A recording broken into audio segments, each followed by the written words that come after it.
औज़ुबिल्लाहि मिनश्शैतानिर्रजीम बिस्मिल्लाहिर्रहमानिर्रहीम। अमल कामल टीवी देखने वालों की खिदमत में प्रोफेसर डॉक्टर रोमी शाह बुखारी हाजिर खिदमत है और सलाम अर्ज़ करता है।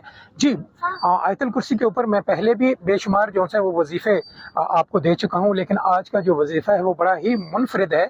अगर आप इसको इस्तेमाल करते हैं तो आपके रिज़्क़ में इजाफा हो जाएगा, आपके घर में जो है वो बरकतें बेशुमार आना शुरू हो जाएंगी। लेकिन तरीक़ाकार उसका कुछ इस तरह है, क्योंकि मैं हर वीडियो में यही कहता हूँ कि मेहनत अगर लोग करते हैं तो फिर मेहनत का सिला ज़रूर मिलता है, और मेहनत की जो मिठास है वो हमेशा आपको महसूस होती रहती है, क्योंकि आपने मेहनत करके आप आगे आए हैं।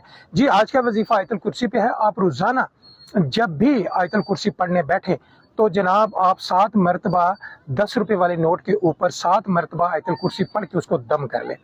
अब ये आप कितने नोट दम कर सकते हैं? मैं तो समझता हूँ 313 मरतबा अगर आप पढ़े, और हर 7 को जो है वो काउंट करके उसमें 10 रुपए को दम करके आप कोशिश करें कि 120 रुपए दम कर लें। इसी तरह यानी हर नोट के ऊपर 7 मरतबा आयतुल कुर्सी आपने पढ़नी है। अव्वल आखिर दुरूद शरीफ पढ़ लें तो ज़्यादा अच्छा है। आप 7 मरतबा पढ़िए, एक नोट हो गया, फिर 7 मरतबा पढ़े, फिर दूसरा नोट हो गया, फिर 7 मरतबा पढ़ी तो तीसरा नोट हो गया।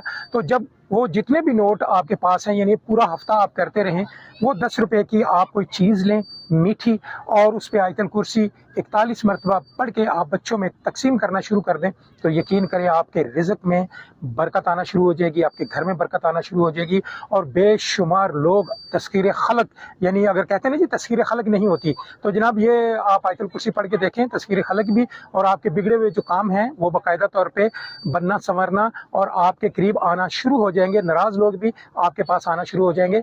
आजमा के देख लें, बड़ा बेहतरीन वजीफ़ा है। आयतुल कुर्सी पे बेशुमार वजीफ़े हैं, लेकिन ये भी एक मुनफरिद वजीफ़ा है। ये ज़रा करके देखेंगे तो इंशाल्लाह आपको सुकून भी आ जाएगा और आपको तसल्ली भी हो जाएगी कि वाकई अल्लाह के कलाम में कितनी ताकत है। नई आने वाली वीडियो तक प्रोफेसर डॉक्टर रोमी शाह बुखारी को इजाज़त दें। अल्लाह ने